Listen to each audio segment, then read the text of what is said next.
तो good morning दोस्तों। आज का हमारा क्लास रहेगा क्लास 10th के बच्चों के लिए, जो कि सबसे ज़्यादा इम्पोर्टेंट चैप्टर, जो कि 10वां का सबसे हार्ड चैप्टर माना जाता है बच्चों की तरफ से कि ये बहुत ही मुश्किल होता है। तो आज हमारा होगा त्रिकोणमिति, जो कि चैप्टर है 8। ठीक है, त्रिकोणमिति देखिए मुश्किल चैप्टर नहीं होता है, बशर्ते ये होता है कि उसके फॉर्मूले यूज नहीं होते हैं, याद नहीं होते हैं। अगर फॉर्मूले याद हो जाएंगे तो बनाना इसको ईजिली आ जाएगा आप सभी को। ठीक है, तो सबसे पहले मैं आप सभी को एक बात का ख्याल रखना होगा कि त्रिकोणमिति के जितने ज़्यादा से ज़्यादा फॉर्मूले याद होंगे उतने ही इसको बनाने में आसान पड़ेगा। ठीक है, ये भारी चैप्टर नहीं होता, बिल्कुल भी नहीं होता है। अगर आपको ऐसा लगता है कि भारी चैप्टर होता है तो आप एक बार हमसे जुड़िए और देखिए कि कैसे बनाते हैं, तब फिर आपको लगेगा कि नहीं ये आसान होता है। ठीक है, चलिए। तो सबसे पहले बच्चों आपको तो ये बात याद रखनी होगी कि इसके कुछ फॉर्मूले जो हमने यहाँ पर लिख रखे हैं आपको ये याद होना चाहिए, एकदम बिल्कुल याद होना चाहिए। ठीक है, और ये फॉर्मूले सिर्फ उतना एक्सरसाइज 8.1 के लिए ही अवेलेबल हैं। जितने 8.1 में यूज होंगे मैंने बस उतना ही अभी लिखा हुआ है, क्योंकि ज़्यादा बता देंगे तो आपको फिर कन्फ्यूजन होगा। ठीक है, तो जितना जैसे जैसे स्टेप चलेगा वैसे वैसे हम फॉर्मूले को लिखेंगे, याद कराएंगे आपसे और बनाने के लिए हम सिखाएंगे। ठीक है, हम सारे प्रश्न को बारी बारी से सभी को बनाने वाले हैं। ठीक है, तो आप हमसे जुड़िए और देखिए कि कैसे बनाया जाता है, त्रिकोणमिति कितना आसान होता है मेरे द्वारा। ठीक है, तो सबसे पहले बच्चों आपको तो ये बात याद रखनी है, जैसे कुछ फॉर्मूले लिखे हैं। जैसे मैं आपको बता दूं कि जैसे त्रिकोणमिति बेस रूप से किस प्रकार के त्रिभुज पर लागू होता है, ऐसे लागू सभी पर होता है। ठीक है, हाई क्लास में पढ़िएगा तो सभी पर लागू होता है, लेकिन 10वां में मुख्य रूप से त्रिकोणमिति जो है वो समकोण त्रिभुज पर लागू होता है। किस पर लागू होता है?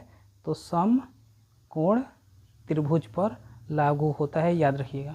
ठीक है, अब एक समकोण त्रिभुज में क्या क्या होते हैं तो देखिए, समकोण त्रिभुज में एक होता है कर्ण, जो कि सबसे लंबी भुजा होती है इसके, देखिए ये सबसे लंबा है। ठीक है, तो एक होता है कर्ण, एक होता है आधार ये, और एक होता है क्या? लंब, ये जो खड़ा होता है उसको कहते हैं लंब। ठीक है, तो ये 3 पार्ट होते हैं। और आपको बता दें कि कुछ बेसिक फार्मूला है जो कि आप पहले भी जान रहे हैं, जैसे कि कर्ण स्क्वायर बराबर क्या होता है? तो कर्ण स्क्वायर बराबर होता है लंब स्क्वायर प्लस आधार स्क्वायर। ये बेस है, और इसी से आगे चल के अगर मान लिया जाए कि आपको तो ये तो कर्ण निकालने का फॉर्मूला हुआ, आधार निकालने के लिए बोल देगा तो क्या कीजिएगा?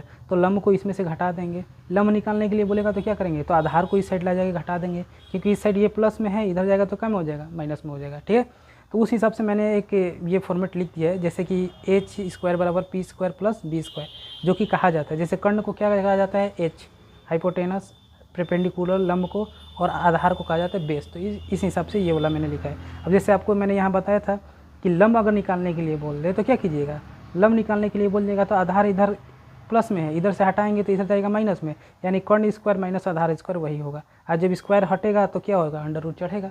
ठीक है, तो ये सब चीज़ें बेसिक चीज़ है जो कि आपको याद रखना पड़ेगा। अब चलिए सूत्र के पास चलते हैं। मैंने आपके आसानी के लिए मैंने यहाँ पर कुछ नोट किया है, जैसे कि लंब को क्या कहेंगे? तो लंब को कहेंगे एल से, कर्ण को क्या से दिखाएंगे? तो के से, और आधार को क्या से दिखाएंगे? तो ए से दिखाएंगे। और त्रिकोणमिति में 6 अनुपात होते हैं, त्रिकोणमिति में 6 अनुपात होते हैं, और ये अनुपात जो होता है ना, ये भुजा का अनुपात होता है। ठीक है, साइड का क्या होता है? रेशियो होता है। तो सबसे पहला देख लीजिए कि साइन थीटा बराबर क्या होता है, तो आपको याद रखना होगा। यही सूत्र जो है, मैंने यहाँ पर कुछ सूत्र लिखे हैं, ये सभी को आपको याद होगा, तबे जाके आपसे 8.1 का एक्सरसाइज पूरी तरह से बनेगा और समझ में आएगा। ठीक है, तो सबसे पहले मेरी तरफ से आपको गुजारिश है कि आप पहले इन सभी सूत्रों को याद रखिए। तो देखिए साइन थीटा बराबर क्या होता है? तो साइन थीटा बराबर होता है लंब बटा में कर्ण। याद रखिएगा, साइन थीटा बराबर क्या होता है? तो लंब बटा में कर्ण। साइन का उल्टा क्या होता है भाई? तो साइन का उल्टा होता है कॉस थीटा। साइन का उल्टा क्या होता है? कोसेक थीटा होता है। तो साइन का उल्टा कोसेक थीटा होता है। अगर साइन लंब बटा कर्ण होगा तो कोसेक क्या होगा? कर्ण बटा लंब। देखिए पलट गया ना, तो साइन का उल्टा क्या होगा? कोसेक थीटा होगा। ये चीज़ को भी आप याद रखिएगा। ठीक है, कोस थीटा बराबर क्या होता है? तो कोस थीटा बराबर होता है आधार बटा में कर्ण। कोस थीटा बराबर क्या होता है? आधार बटा में कर्ण। कोस का उल्टा क्या होता है? तो कोस से सेक होता है। और सेक बराबर क्या होता है? तो सेक बराबर जस्ट का उल्टा। अब इसको उलट दीजिए तो कर्ण बटा क्या हो जाएगा? आधार। उल्टा को जरूर याद रखिएगा कि कौन किसके उल्टा होता है। जैसे साइन के उल्टा होता है कोसेक, कोस के उल्टा होता है सेक, और टेन के उल्टा क्या होता है? कॉट होता है। tan बराबर क्या होता है, तो tan बराबर होता है लंब बटा में आधार। तो tan का उल्टा कोट होता है, तो ये हो जाएगा आधार बटा में लंब। एक तो पहले मेरी बात ये सूत्र याद रखना है। एक बेसिक सूत्र होता है जैसे कि साइन स्क्वायर थीटा प्लस में कोस स्क्वायर थीटा बराबर क्या होता है, 1 होता है। ये जेन्युइन सूत्र है, ये सभी को याद होना चाहिए। ऑब्जेक्टिव में पूछ देता है, डायरेक्ट पूछ देता है कि sine square theta plus cos square theta बराबर क्या होता है, तो 1 होता है। और इसी से अब कुछ ऐसे सूत्र भी निकाले जाते हैं, मैंने इसका भी यूज हो जाता है। जैसे आपको ध्यान दीजिएगा यहाँ पर, जैसे मैंने आपसे पूछ दिया कि बताइए कि साइन स्क्वायर थीटा क्या होगा, तो साइन स्क्वायर थीटा बताइएगा तो यहाँ से कोस स्क्वायर को क्या कीजिएगा, हटाइएगा, ठीक है, क्योंकि हम साइन पूछे हैं तो कोस को बताइएगा। तो कोस इधर क्या है, प्लस में, इधर जाएगा तो क्या होगा, माइनस में, यानी साइन स्क्वायर थीटा बराबर क्या हो जाएगा, तो 1 माइनस कोस स्क्वायर थीटा। इसी तरह से अगर कोस पूछ जाए तो साइन को हटाइएगा, तो कोस स्क्वायर थीटा बराबर क्या होता है, 1 माइनस साइन स्क्वायर थीटा। ठीक है, ये सारे सूत्रों को बच्चों जरूर से ज़रूर आप याद रखिए, क्योंकि नहीं याद रखिएगा नहीं बनेगा। और यही दिक्कत होती है कि आपसे त्रिकोणमिति के प्रश्न नहीं बनते हैं, समझ में नहीं आता है। चलिए अगला सूत्र है कि tan थीटा बराबर क्या है, तो tan थीटा बराबर, एक तो आपने देखा कि यहाँ ये तो है, ये है, लेकिन tan थीटा बराबर होता है साइन थीटा बटा में कॉस थीटा। इस चीज़ को भी आप ध्यान में ज़रूर से ज़रूर रखिए।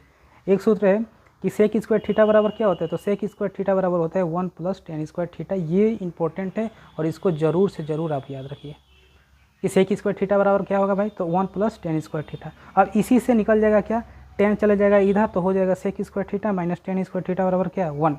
या ये भी हो सकता है कि सेक स्क्वायर थीटा माइनस 1 बराबर क्या, tan स्क्वायर थीटा।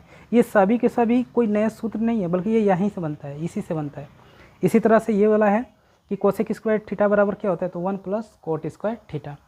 ठीक है, अब इसी से ये दोनों भी आप निकाल सकते हैं, जैसे कि मैंने ये वाला निकाला था। ठीक है, सबसे पहले तो आपको इतनी बात याद रखनी होगी। चलिए अगला आगे चलते हैं कि आगे एक जो कि सबसे महत्वपूर्ण ज़रूरी चीज़ होता है, नोटेड पॉइंट होता है, उस चीज़ को आप ज़रूर ध्यान में रखिएगा। ठीक है, पहली बात होता है, ध्यान दीजिएगा कि लिखे हैं हमने, कुछ नोट में लिखा है, इस बात को ज़रूर से ज़रूर ध्यान रखिएगा। जैसे एक समकोण त्रिभुज में कर्ण स्थिर रहता है, कर्ण क्या रहता है, स्थिर रहता है, और आधार और लंब कोण के अनुसार क्या होते हैं, बदलते हैं। त्रिकोणमिति का यह खास से खास नियम है। ठीक है, अगर मान लिया जाए, इसका कहने का मतलब है कि अगर एक समकोण त्रिभुज है, जैसे कि आपके सामने मैं खींच रहा हूँ, यह एक मान लीजिए कि समकोण त्रिभुज है। ठीक है, ये हो गया ए, ये हो गया बी और ये हो गया सी, ये है 90 डिग्री। तो 90 डिग्री के सामने वाले को ही क्या कहा जाता है, कर्ण कहा जाता है। तो ये इसका क्या हुआ, कर्ण हुआ। नोट में लिखा है कि कर्ण स्थिर रहता है, यानी कर्ण कभी बदलता नहीं है, वो जैसा है वैसे ही रहता है। हाँ, बदलते क्या हैं, तो आधार और लंब यहाँ पर बदल जाता है। आधार लंब कैसे बदलता है, कोण के अनुसार। अगर मान लिया जाए कि अगर मैंने कोण इसके बारे में बात की, ये कोण के बारे में, सी के बारे में, तो इस कोण के सामने वाला भुजा, जैसे इसके सामने कौन भुजा है, तो इसके सामने भुजा है मेरा ये वाला, देखिए ये वाला भुजा है ना सामने वाला, ये, तो इसके सामने वाला भुजा कौन हो गया, ये। और ये कोण के सामने वाला भुजा ही क्या हो जाता है, तो कोण के सामने वाला भुजा लंब कहने लगता है। क्या कहने लगेगा, लंब। तो जब कोण के सामने वाला भुजा ये लंब हो गया, तो ये क्या हो जाएगा मेरे दोस्त, आधार हो जाएगा। कब, जब कोण हम सी लेंगे तब। कोण अगर सी लेते हैं तो लंब हो जाएगा ये सामने वाला और आधार हो जाएगा ये। लेकिन यहीं पर जब हम ए के बारे में बात करेंगे, कोण ए के बारे में, तो कोण ए के बारे में बात करेंगे तो इसके सामने वाला लंब हो जाएगा। तो अब लंब कौन होगा, तो ए के लिए लंब हो जाएगा कौन, ये। बी और सी, बी और सी क्या होंगे, लंब हो जाएंगे। किसके लिए, ए के लिए। तो आप ज़रा यहाँ पर एक बात को ध्यान रखिएगा, जैसे कि मैं कोण सी लूँ तो कोण सी के लिए लंब कौन होगा, तो सी के सामने वाला भुजा। तो सी के सामने कौन है, तो सी के सामने है ए बी। तो ए बी मेरा क्या हो जाएगा, तो ए बी मेरा हो जाएगा लंब। ए बी लंब हो जाएगा और जो बचेगा वो क्या होगा, आधार। तो ये ए के सी के लिए था। अब इसी तरह से ए के बारे में अगर मैं कह दूँ कि कोण ए के बारे में क्या कहिएगा, तो कोण ए में देख लीजिए, कोण ए के सामने कौन सी भुजा है, तो बी सी है। कौन है, बी सी है। और बी सी क्या हो जाएगा, तो बी सी हो जाएगा लंब। क्योंकि मैं यहाँ पर इस बात को ज़रूर से ज़रूर ध्यान रखिए, तभी जाके आगे वाला बनेगा। यानी कि कोण के सामने वाला जो भुजा होता है वो क्या कहलाने लगता है, लंब। यानी कि लंब और आधार जो होते हैं वो कोण के अनुसार बदलते रहते हैं। ठीक है, मैं उम्मीद करता हूँ कि आपको ये चीज़ समझ में आई होगी। और अगर समझ में आ रही है तो लाइक शेयर सब्सक्राइब ज़रूर कीजिएगा और अपने दोस्तों के पास भी इसको शेयर ज़रूर कीजिए, ताकि उनको भी इस चीज़ की समस्या दूर हो जाए। ठीक है, तो आपको बच्चों सबसे पहले तो ये बातें याद रखनी होगी। ठीक है, अब इसके बाद चलते हैं अब हम सीधा प्रश्न के ऊपर। ठीक है, प्रश्न पर कैसे बनाया जाता है आपको मैं सारे चीज़ों को बनाने सिखाऊंगा, एक एक स्टेप को बताऊंगा। ठीक है, तो ज़रूर वीडियो को बिना स्किप किए ज़रूर से ज़रूर देखिए और हमसे जुड़े रहिए। तो चलिए हमारा 8.1 का पहला प्रश्न है, जो कि आपके पास अगर किताब होगा तो आप किताब को ज़रूर सामने रखिएगा, ठीक है। अब चलिए देख लीजिए कि पहला प्रश्न क्या है। 8.1 का पहला प्रश्न क्या है। जैसे लिखा हुआ है कि त्रिभुज ए बी सी में जिसका कोण बी क्या है, समकोण है। ए बी है 24 सेंटीमीटर और बी सी है 7 सेंटीमीटर। तो आपको बताना है, निम्न जो लिखा है उसके उत्तर देना है। जैसे में क्या कि साइन ए क्या होगा, कोस ए क्या होगा, साइन सी क्या होगा और कोस सी क्या होगा, इसके जवाब देने हैं। तो सबसे पहले मेरे दोस्त आ जाइए कि सबसे पहले आप एक काम कीजिए कि यहाँ पर जो दिखा है कि ए बी सी त्रिभुज, एगो त्रिभुज बनाइए। एक ऐसा त्रिभुज बनाइए जिसका बी क्या हो, समकोण हो। यानी कि चलो हम एक त्रिभुज बनाते हैं। देख लीजिएगा, ध्यान दीजिएगा। एक त्रिभुज बनाएं, ये होगा मेरा त्रिभुज। समकोण यहाँ बन रहा है ई, तो ई का हो जाएगा बी। देख लीजिए, जिसका कोण क्या है, बी समकोण है। बी समकोण है, हमने मान लिया कि ए यहाँ होगा, बी यहाँ है, सी यहाँ पर होगा, ठीक है। अब कह रहा है कि ए बी, ए और बी, ये वाला ए और बी, ये ए बी कितने हैं भाई, तो ए बी है 24 सेंटीमीटर। तो यहाँ हमने लिख दिया 24 सेंटीमीटर। ध्यान दीजिएगा, बनाना सीख रहे हैं आप, ठीक है। बी सी क्या है, तो बी सी है 7 सेंटीमीटर, ये वाला बी सी है 7 सेंटीमीटर, हो गया। चलिए अब हम इसका जवाब देते हैं। सबसे पहले तो आपको ध्यान देना होगा कि त्रिभुज में 1 2 3 भुजा होते हैं। 2 का मान दिया है, 1 का नहीं दिया है। तो जिसका नहीं दिया है सबसे पहले तो आपको उसको ज्ञात करना होगा। तो हई क्या कहलाता है, तो ई कहलाता है कर्ण। और कर्ण का सूत्र जैसे कि मैंने पिछले में आपकी अभी बताया था कि देखिए कर्ण बराबर क्या लिखा है मेरे दोस्त, तो कर्ण बराबर लिखा है कि लंब स्क्वायर प्लस आधार स्क्वायर। यानी कि लंब को और आधार को स्क्वायर करके क्या कर देंगे, जोड़ देंगे, ठीक है। तो चलिए ये करते हैं कि कर्ण स्क्वायर बराबर क्या होता है, लंब स्क्वायर प्लस आधार स्क्वायर। तो लंब कितना है 24 का स्क्वायर, आप प्लस में आधार है 7 का स्क्वायर, जोड़िएगा जब 24 का हो जाएगा 576, इसका हो जाएगा कितना 49, जोड़िएगा तो 600 कितना होगा 25। तो कर्ण स्क्वायर बराबर 25। तो जब स्क्वायर हटेगा तो क्या होगा, इधर अंडर रूट चढ़ेगा, तो अंडर रूट चढ़ेगा तो कर्ण बराबर हो जाएगा अंडर रूट 625। यानी कि इसका वर्गमूल कितना होता है मेरे दोस्त, तो इसका वर्गमूल होता है 25 सेंटीमीटर। कर्ण निकल के आ गया, हाँ कर्ण निकल के आ गया कितना 25 सेंटीमीटर। अब चलिए जवाब देते हैं, ठीक है। ध्यान से देखिएगा और एक एक चीज़ को समझने का कोशिश कीजिए कि कैसे बनाया जाता है।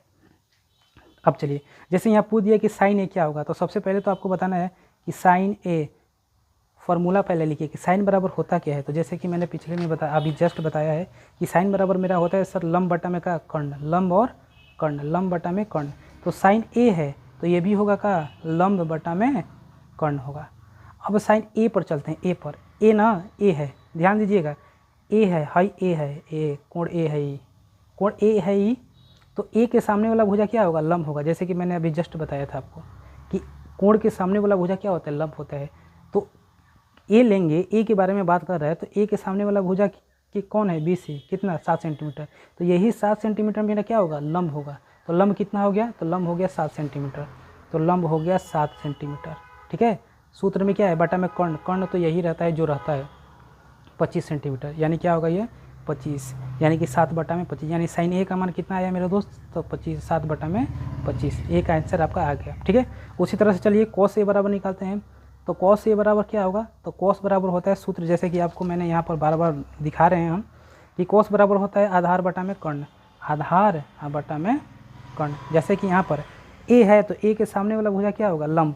तो जब हाई लंब हो जाएगा तो हाई क्या होगा मेरा, आधार होगा। ये क्या होगा, आधार, किसके लिए, ए के लिए। तो आधार ई हो गया, तो आधार बटा में कर्ण है तो आधार हो गया ना, तो आधार हो गया कितना 24, और कर्ण कितना है मेरे दोस्त, तो 25, तो बटा में 25। ये हो गया आपका ये आंसर, ठीक है। एक का जवाब दिया साइन ए कितना आया भाई, तो 7 बटा 25। कॉस ए कितना आया, तो 24 बटा 25। ये पहले का आंसर हो गया आपका, ठीक है, पहले का यह आंसर हो गया। चलिए दूसरे का आंसर देते हैं। और दूसरे का आंसर क्या है, कैसे दिया जाएगा देखिएगा। जैसे है साइन सी, तो साइन बराबर, जैसे कि साइन बराबर सूत्र तो वही होगा, लंब बटा में क्या, कर्ण, लंब बटा में कर्ण, ठीक है। अब आपको ध्यान देना है कि यहाँ कोण बदल गया, पहले यहाँ ए था, अब कोण क्या है, सी है, ठीक है। तो इस चीज़ को ध्यान दीजिएगा। अब सी के बारे में सोचेंगे, तो जैसे कि मैंने बताया था कि कोण के सामने वाला भुजा क्या होता है, लंब होता है सर। तो कोण सी ये है, तो इसके सामने भुजा कौन सी है, तो इसके सामने है ए और बी, यानी कि है 24, ये होगा लंब, होगा ना। तो लंब हो जाएगा कौन सा दोस्त मेरे, तो लंब हो जाएगा 24 बटा में कर्ण, कर्ण तो 25 है, ये है 25, ये हो गया आपका एक, ठीक है। इसी तरह से कॉस सी की बात करें तो कॉस सी, तो कॉस बराबर क्या होता है, तो कॉस बराबर होता है आधार बटा में कर्ण होता है। अच्छा, जब सी के ये लंब हो गया तो आधार कौन होगा, तो आधार जाहिर सी बात है कि हाई होगा। जब एक लंब हो गया तो एक क्या होगा, आधार होगा, तो हाई हो जाएगा आधार। तो आधार का मान कितना है 7 और कर्ण कितना है मेरे दोस्त, तो 25, ये हो गया 25। तो ये रहा मेरा पहले का जवाब। मैं उम्मीद करता हूँ कि आपको ये समझ में आई होगी, ठीक है। और अगर एक बार में समझ में ना आए तो वीडियो को बार बार ज़रूर देखिए। अगर आप अच्छे से त्रिकोणमिति बनाना चाहते हैं तो हमसे जुड़िए और मेरे वीडियो को पूरा सा पूरा देखिए, ठीक है। तो चलिए, ये पहले प्रश्न का उत्तर रहा। आप आंसर को मिला भी सकते हैं, ये आंसर सही है कि गलत है, ठीक है। चलिए दूसरा प्रश्न है, दूसरा प्रश्न देख लीजिए कि जैसे लिखा है, किताब को ज़रूर अपने सामने रखिएगा दोस्त। जैसे आकृति में लिखा है कि आकृति में जो चित्र दिया गया है ये, ठीक है, इसमें tan p minus cot r का मान ज्ञात कीजिए। तो ध्यान दीजिएगा, यहाँ पर सिर्फ क्या कोण बदल रहा है। तो चलिए सबसे पहले तो जो दिया है पहले उस त्रिभुज के बारे में सोचते हैं। जैसे हाई हो गया कि सामने हाई कर्ण हो गया, हाई लंब हो गया, हाई क्या हो गया, आधार हो गया। तो पहले तो 2 को दिया है, एगो पूछ रहा है, तो आधार निकालना है। तो आधार का सूत्र लिखेंगे, तो आधार बराबर क्या होता है, तो आधार बराबर होता है अंडर रूट कर्ण स्क्वायर माइनस लंब स्क्वायर। पिछले वाले में देख लीजिएगा जो मैंने बताया है, कर्ण कितना है भाई, तो 13 का स्क्वायर माइनस 12 का स्क्वायर, 13 का स्क्वायर कितना होता है मेरे दोस्त, तो 13 का स्क्वायर होता है 169, अब 12 का कितना होता है, तो 144 यानी 144। घटाइएगा तो कितना होगा, तो घटाएंगे तो ये होगा 25। वर्गमूल कितना निकल के आया 5, यानी कि आधार कितना होगा 5, यानी आधार एक ही बार कितना हो गया 5। अब चलिए प्रश्न पर चलते हैं और बहुत आसानी से इसका जवाब देंगे। जैसे tan p है तो p के बारे में, तो PE है तो p के सामने वाला भुजा क्या होगा, तो लंब होगा सर, लंब होगा। tan बराबर क्या सूत्र होता है, तो आप देख लीजिएगा यहाँ पर, जैसे कि यहाँ पर मैंने लिखा है कि tan बराबर क्या होता है, तो tan बराबर होता है लंब बटा में आधार, लंब बटा आधार। तो tan p के लिए हाई लंब होगा, हाई क्या होगा आधार, तो tan p बराबर हो गया लंब बटा आधार, यानी 5 बटा कौची 12। तो tan p की जगह पर लिखेंगे 5 बटा 12, ठीक है, माइनस। अब कोट आर है, आर के बारे में, तो आर ये हो गया, आर के सामने वाला भुजा कौन है, ई है, पी क्यू यानी कि 12, ई हो जाएगा कौची अब लंब, क्योंकि त्रिभुज में, समकोण त्रिभुज में लंब आधार बदलते हैं, कर्ण नहीं बदलता है। हाई तो जैसे के तैसे ही रहेगा। अब हाई कोण के लिए लंब कौन हो जाएगा, तो 12, तो कोट आर है ना, कोट आर है, तो देखिए लंब हो जाएगा 12 और आधार हो जाएगा 5। तो कोट बराबर क्या सूत्र होता है, तो कोट बराबर होता है, देख लीजिए, कोट जो होता है tan का उल्टा होता है। जैसे tan अगर लंब बटा आधार है तो ई का हो जाएगा आधार बटा लंब, ठीक है। तो आधार बटा क्या होगा लंब, तो आधार इसका कितना हो जाएगा, अगर हाई कोण आर है तो इसका सामने वाला लंब होगा, हाई क्या होगा आधार, तो आधार हो गया कितना 5 और लंब कितना है 12।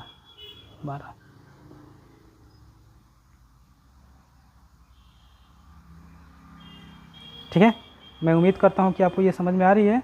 तो इसका आंसर कितना होगा मेरे दोस्त, तो इसका आंसर हो जाएगा 0, घट के जाएगा तो क्या होगा 0, ठीक है। तो आज के लिए इस वीडियो में इतना ही। अब कल हम सीरियल नंबर से प्रश्न दूसरा हुआ, तीसरा, चौथा, पाँचवा अब बनाना शुरू करेंगे, ठीक है। तो आज के लिए इतना ही, जय हिंद।